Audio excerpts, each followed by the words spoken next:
할렐루야, 다소니 커뮤니티 매일 묵상 함께 하겠습니다. 진리의 서기 17번째 시간, 영적 생명의 4가지 단계 4단계 아비란 제목으로 오늘 묵상 함께 하겠습니다. 요한 1서 2장 12절에서 14절입니다. 자녀들아, 내가 너희에게 쓰는 것은 너희 죄가 그의 이름으로 말미암아 사함을 받았으며, 아비들아, 내가 너희에게 쓰는 것은 너희가 태초부터 계신 이를 알았으며, 청년들아, 내가 너희에게 쓰는 것은 너희가 악한 자를 이기었음이라. 아이들아, 내가 너희에게 쓴 것은 너희가 아버지를 알았으며, 아비들아, 내가 너희에게 쓴 것은 너희가 태초부터 계신 이를 알았으며, 청년들아, 내가 너희에게 쓴 것은 너희가 강하고 하나님의 말씀이 너희 안에 거하시며 너희가 흉악한 자를 이기었음이라. 아멘. 우리는 계속해서 영적 생명의 4가지 단계를 함께 살펴보고 있습니다. 오늘 마지막으로 살펴볼 4번째의 신앙의 성숙 단계는 아비입니다. 본문에 나오는 아비드라는 헬라어로 파테르라고 합니다. 파테르는 아버지 혹은 부모를 뜻하는 말입니다. 즉, 신앙의 성숙의 단계가 영적인 아비의 수준으로 자란 신앙이란 말입니다. 자, 그렇다면 본문에 소개되는 아비의 신앙을 말하는 내용은 무엇입니까? 네, 태초부터 계신 이를 아는 것이라고 13절과 14절에 2번씩이나 반복합니다. 여기서 안다는 말은 역시 지식으로 안다는 것이 아니라 관계로서 안다는 의미입니다. 즉, 태초부터 계신 하나님을 나의 아버지로 아는 깊은 영적인 신뢰의 관계임을 지칭하는 말입니다. 그렇다면 왜 12절처럼 하나님 아버지라고 하지 않고 태초부터 계신이라고 했을까요? 태초부터라는 말은 시간에 관한 말씀입니다. 즉, 하나님은 항상 계셨고 앞으로도 계실 것이며 변함없이 신실하고 영원하심을 의미하는 것입니다. 이런 사도 요한의 표현은 요한계시록에 아주 풍성하게 발견됩니다. 전에도 계시고 이제도 계시고 장차 오실 분이라고 자주 언급했고 알파와 오메가라고 말씀하고 있기 때문입니다. 태초부터 지금까지 변함없이 존재하시는 하나님을 경험적으로 오랜 시간을 통해서 알았다는 의미인 것입니다. 여러분, 사람의 수명을 하나님께서 120세로 제한하셨음을 우리는 성경에서 볼 수 있습니다. 100세만 살아도 장수한 사람입니다. 지금은 수명이 길어져서 100세 시대라고는 하고 있지만 그래도 여전히 100세라면 장수한 것입니다. 그런데 저와 여러분이 한 100년을 넘게 살았다고 가정을 한번 해보겠습니다.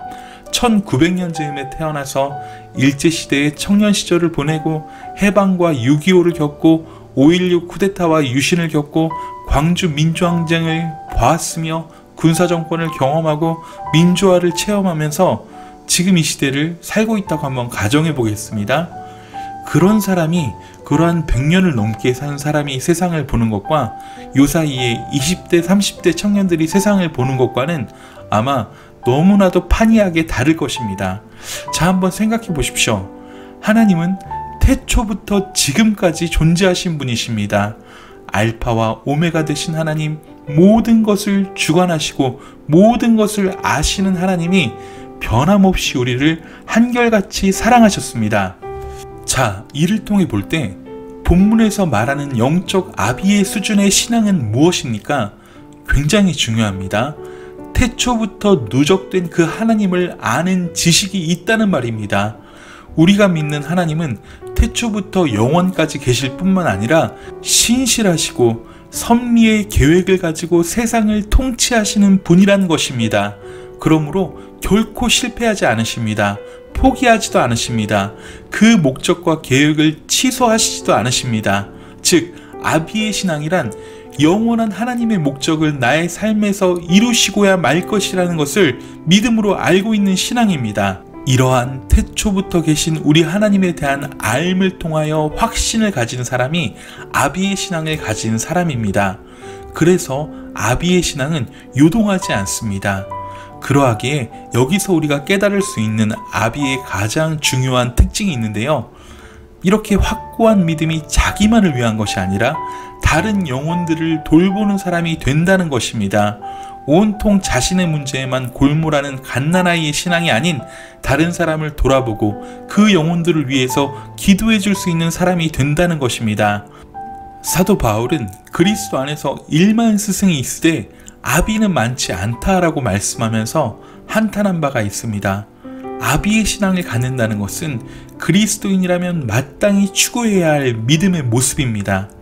자, 그런데요, 여기서 우리가 잠깐 생각해 보아야 할 것이 있습니다. 신앙생활에서 아비란 꼭 연장자가 아닐 수 있다는 점입니다. 70세가 되어서 영적 갓난아이로 출생할 수 있습니다. 하나님 나라는 부모를 공경하는 나라입니다. 여기서 말하는 부모는 혈연을 의미하는 말이지만 폭넓게 이해하면 어른을 공경하라는 말로도 해석할 수 있을 것입니다. 그러므로 나이가 많은 어른을 마땅히 공경해야 하는 것이 교회요, 성도들의 생활입니다. 그러나 영적 생활에서 연장자가 꼭 아비가 아니라는 것을 스스로 내 영적인 상태를 옳게 분별하는 지혜가 필요하다는 것입니다. 연세가 많아도 갓난아이로 출생했다면 그런 상태를 올바르게 분별하고 잘 배우려는 자세가 필요하다는 것입니다. 이 말은 바꿔 말하면 나이가 젊어도 아비가 될 수 있다는 말입니다. 아비의 신앙을 갖는 것은 꼭 나이와 상관이 없다는 말입니다. 요셉이나 다윗이나 다니엘 같은 사람들을 생각해 보십시오. 이들은 나이가 어렸지만 아비의 신앙을 가졌습니다. 평생 하나님의 말씀에 사로잡혀 살았습니다. 그러므로 우리는 나이 어린 아비가 존재할 수 있다는 사실을 인정해야 합니다. 이 말은 바꿔 말하면 신앙생활은 경력이 아니란 것입니다.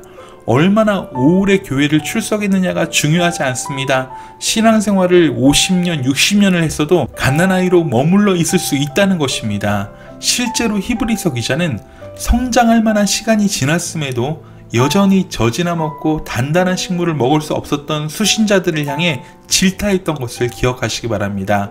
그러므로 얼마나 마음을 다하고 성품을 다하고 뜻을 다해 하나님을 사랑하고 집중해서 말씀을 보고 주님과 더 깊은 교제의 시간을 가졌느냐에 따라서 달라지는 것입니다. 결국 올바른 그리스도인은 행동으로 말합니다. 신앙생활의 경력이 오래되었다면 맺어야 할 열매도 더 많다는 말입니다. 유혹에 넘어지지 않는 청년의 신앙을 지나 아비의 마음으로 사람들을 대하고 양육할 수 있는 사람이어야 하는 것입니다. 아비는 양보하며 사랑하며 자녀가 잘 되기 위해서 길을 열어주는 사람입니다. 그래서 아비의 신앙은 정말 겸손합니다. 늘 보이지 않는 곳에서 교회와 영혼들을 섬기는 것입니다. 사도 요한이 이 본문은 물론 서신서 전체적으로 자주 쓰고 있는 말이 있습니다. 그게 무엇입니까? 내가 너희에게 쓰는 것은 입니다. 이것은 다시 말해 지금까지 우리가 살펴왔고 앞으로 살피며 묵상하게 될 이 요한일서의 말씀을 쓰는 이유를 계속 강조하는 것입니다. 그 강조인 즉슨 갓난아이에서부터 아이, 청년, 아비의 신앙이 이르기까지 다 이 말씀 앞에서 자신을 돌아보고 신앙생활의 올바른 길을 걸어가라는 의미입니다. 여러분, 우리가 추구해야 할 진정한 신앙의 목표는 예수님을 그대로 닮는 것입니다. 이것이 바로 성장입니다.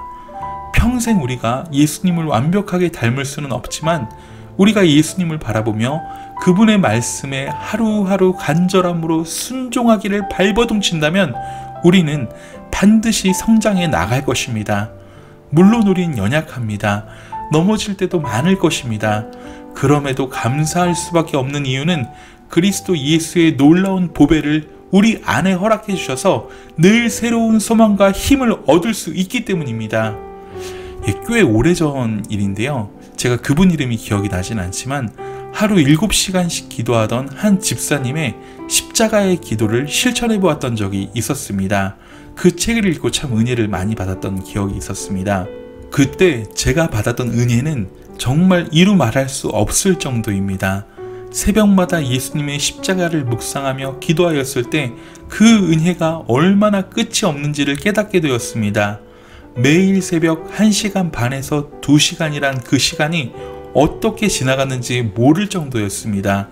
그 깊이와 넓이, 높이가 얼마나 무한한 은혜인지 평생 받아도 다 받을 수 없다는 것을 깨닫게 되었습니다. 약 1년 반 정도를 주님 십자가의 은혜에 감사하여 새벽마다 펑펑 눈물을 뿌리며 기도하였습니다. 이러한 은혜를 깨닫게 됨과 동시에 주님은 저에게 말씀이 깊이 깨달아지는 은혜 또한 경험케 해주셨습니다. 하나님께서는 신기하게도 이때부터 영혼들을 보내주시고 양육할 수 있도록 인도해 주셨습니다. 여러분, 신앙의 키워드는 주님과의 교제입니다. 주님과의 관계 안에 그 해답이 있습니다. 주님과의 사귐의 깊이가 우리를 날마다 새롭게 합니다. 말씀과 기도로 주님과 교제하며 거룩하여질 때 얼마나 우리에게 새로운 힘이 생기는지요. 지금 이 묵상의 시간, 현재 나와 주님과의 관계는 어떠한지 꼭 돌아보십시오. 얼마나 주님과 친밀한지 그 친밀도도 한번 깊이 생각하며 기도해 보십시오. 우리 안에 성령께서는 반드시 깨닫게 해주십니다. 우리를 그리스도 안에서 자라게 하시는, 우리를 성장케 하시는 그 하나님의 은혜에 깊이 감사드리며 오늘 하루도 승리하는 하루 되세요. 사랑하고 축복합니다. 샬롬.